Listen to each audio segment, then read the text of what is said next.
Now, the Gauteng Premier Panyaza Lesufi has announced his provincial cabinet comprising of the African National Congress, the Patriotic Alliance, Inkatha Freedom Party and Rise Mzansi.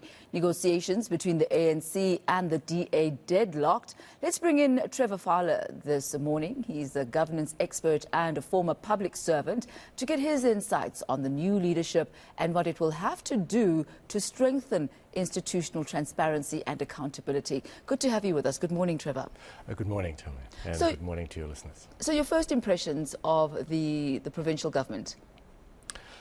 Well, I think one of the things about the way the negotiation went is that it seemed as if there were two parties negotiating with each other.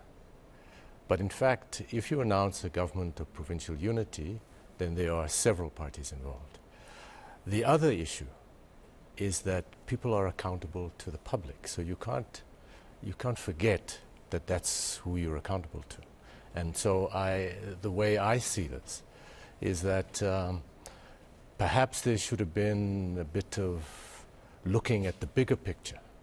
And the bigger picture is that if you look at the percentages, in fact, when the DA and the ANC started talking, indeed, it was going to be a grand coalition because the other two parties only had 3.5%. Currently, the situation is that I think that the DA campaigned on the basis they wanted to keep the EFF out.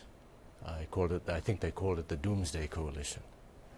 And in fact, now you have a situation where the three parties that are there make up 3.5%.